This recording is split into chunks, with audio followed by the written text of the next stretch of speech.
everybody, what's up? It's me, Rich. Been a little bit, but been a little bit busy, as you're gonna see on the dart. But I figured I'd do a little update. We got a lot done in the last couple, I guess, weeks. I guess it's been. Holy crap! How to get better upload videos and stuff. But we got a lot of big things coming up. Coming up on the 3rd, you'll see how bad the alignment is. We're going to be getting alignment done.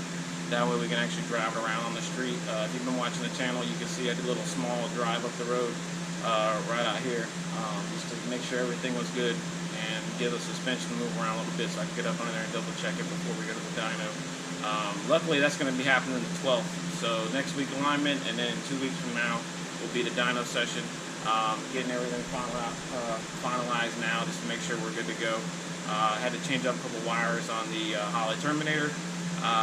So for those of you who don't know, the Terminator X Max versus Dominator and HP setup, the trans brake input launch control, timing retard stuff for the launch can't be a 12-volt high input like I thought, because it says H right there on the diagram. As soon as you go into the Holley software and you try to program it to accept that to trigger your launch control, it does not work. So it has to be a ground signal. So I had to get a hold of Simple Stage today as I was going through plugging in all of my my inputs, outputs, and stuff on the Holley kit. I found out the way to do that. So I got to wire up one more relay. That way it can actually send the ground signal to the Holley and allow that to trigger the launch control and everything like that. So when we get to the track, it actually works. So that's one thing I do have to change around. Luckily, it's no big deal. You know, 4 wires just to hook up the relay, and then that'll be good to go. Other than that, we got some issues fixed with the injectors, wiring. When I put the new 225s in, they 2 of the pins got pushed on cylinder 2 and 7, so we sounded like we were running off a couple cylinders, and that's exactly what it was. Ohmed out the injectors and the connectors separately, and then that's when I found the 2 pins were pushed, and luckily I was able to fix that pretty quick and then get that back together. Initially we tried to do a setup on get a running setup on the speed density, but that didn't work necessarily. So I went right back into the Holley software, punched in engine information, injector information, things like that, and the automatic Holley stuff with 5-bar map sensor, which we have now, versus the 2.5 we had before. That way we can throw all the boost at it later when we get to the dyno. Now that that's all in there, but as soon as I plugged in all the information right into the Holley self-tuning, shit fired right up first key, just like it always does. So we'll get that worked out and get everything knocked out when we get up to the dyno, and then Dave Katz of EFI Specialties up in Fredericksburg, Virginia, can get on there. He's been tuning my cars for like 16, 17 years now, and I just felt like it was right going back up there with him and having him get to it. He tunes big power cars all the time, so it just felt right.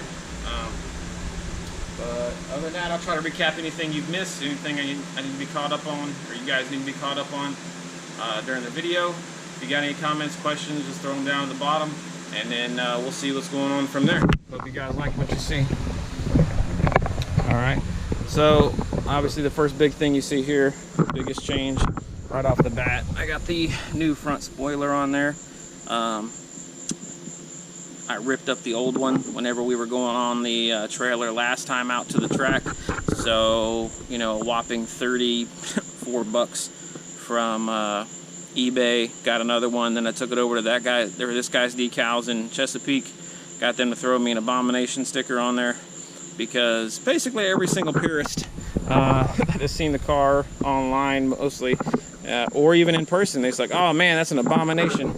And my views on that is because I don't really care. My car, my money, my build. You'll hear me say that all the time, but the namesake kind of stuck with me. Every time I go out somewhere or post it online, everybody Abomination, so that kind of stuck with me, and that's the name of the car. You can see, well, I don't know if you can really see, but the grill up here is no longer gray as it was before. I had a crack right over here, right in this area here, and so I said, well, if I'm gonna fix it, I may as well go ahead and repair it and paint it black, which is what I've been wanting to do for quite some time now.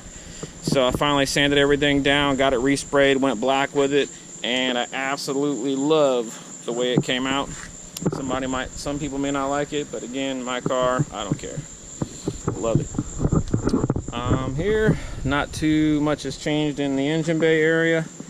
Other than here we have down on the bottom is the dome pressure sensor, and up on the top is the 5-bar map sensor from Holley. We've got the boost control solenoids mounted over here, as you can see. I don't know if I covered that too much the last time I made a video, but that part's done. There we got the 225-pound HPI injectors with little adapter clips to convert them over to EP6. That center section here is still removed because I was doing a boost leak test on the car, make sure we didn't have any issues. I try not to be the problem child when I go up to a dyno session or when it comes to tuning. So I'd rather have it all together. Makes my life easier, makes my my wallet easier, and gives the tuner a lot more time to fine-tune things rather than troubleshoot and try to fix things that way. Let's see. Oh, I finally got the passenger side APR mirror made up. Made the mounts here at the house from scratch down there on the bottom because it only came with those that little tab right there. It only came with that when I got them, and as you know, they were never meant for this car, but I love the styling. I think it complements the car and the whole, resto mod, bring it into the new age kind of thing. So I got those made up finally. I'm gonna have a friend take these base ones that I did, get them 3D printed so that they're a little bit better than what I did. But I love the way they look, love how they came out, and they sit perfectly on the car. As you can see here on the front passenger side, that is why we're going to the alignment shop. That side looks like that. I didn't necessarily count the rings or the threads on the upper lower control arm when I put them in, so it's going to take them a little bit more work to get that side massaged. This side you can see is a lot more straight up and down, so that's why we're heading to the alignment shop. Only going to be in the front end alignment, seeing as all the work we put into the chassis. They can't really do anything with the rear anyway. Inside, nothing too crazy. I'll get in there on the other side and I'll show you what I got done over there. But we do have the 275 6015 Mickey Thompsons on there now rather than the Mickey Thompson Slicks. These are the ET Street Radial Pros on the car now. They fit in there just like the 2810 5s did and look great on the car. Did get the battery cutoff switch that is on there now. I decided to put it there just in case later on down the road I go with, say, maybe fiberglass bumpers or a trunk or something. I didn't want to have anything on there that couldn't be easily removed. A lot of people I see put them down over here or over this side or even right there in that little section on that little end cap cover, but I didn't want to do that just in case I go to fiberglass later on. So I left it that way, but I like it right there. It's nice and clean, easy to access for everybody. You can see here we finally got this new CO2 bottle in there. The Car Motorsports one was empty when they shipped it to us, but found somebody right down the street, filled that one up, whopping 18 bucks. So that part's done, luckily. I did get rid of the Aeromotive fuel pump controller because I was having issues. Apparently it doesn't like the 12-volt signal coming from the Holley kit, and it was messing with the output to the fuel pump. So initially it worked great, and then the more I kind of ran it, the more it started to sound a little funky, a little weird. So I pulled that out, and now we're just running the fuel pump off straight power from the battery and keyed on by the ignition, run through Holley. Ignition sends the power to Holley. Holley has a little fuel pump control wire that runs out, and that primes it that way. Here you can see driver's side. This one was made up as well. I love it. Looks great on there. Love the styling. And into the driver's seat, where most of the changes have come that you'll end up seeing, is my new RJ race car steering wheel is in there now.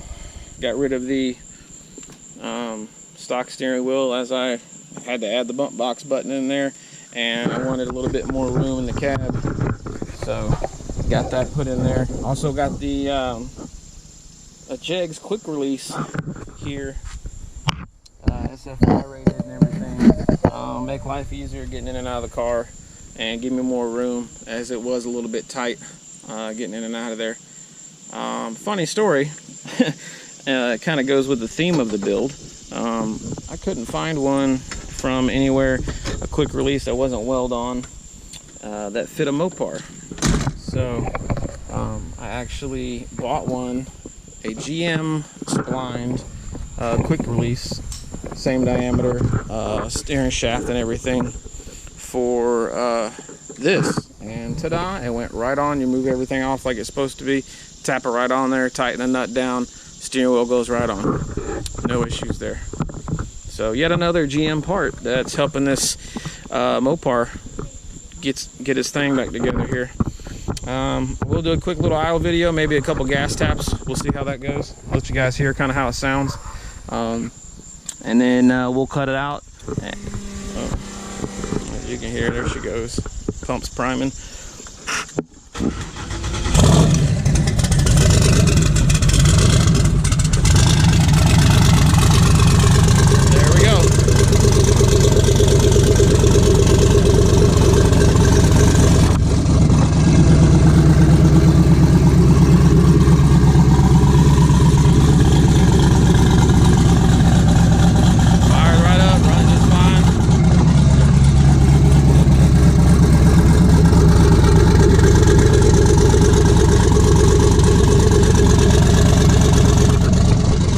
Over here to my kids real quick. They're gonna hold it, so I'll tap the gas a little bit for you.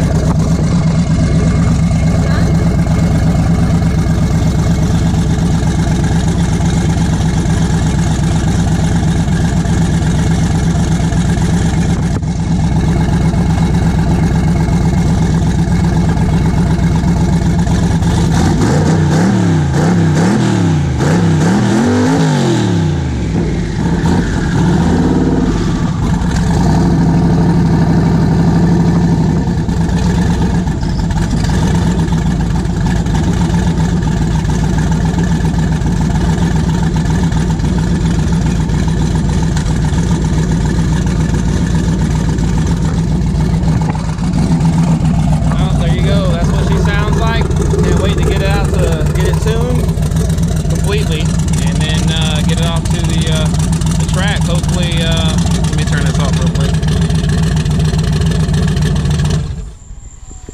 But can't wait to get off, get it tuned August 12th, and then we're gonna try and hit the Digger Die event down at the Rock in North Carolina and do some test and tune in between the rounds. Obviously, you can't get the car dialed in time to make it there in 3 weeks, because there's a lot of big boys out there that have been driving their stuff for a long time and got their stuff dialed in. So I'm not going to jump into that pool just yet and basically waste $300 to get knocked out first round. So we were planning on getting out to Charlotte for the streetcar takeover. However, that has now been canceled, so I can't get out there to that anymore.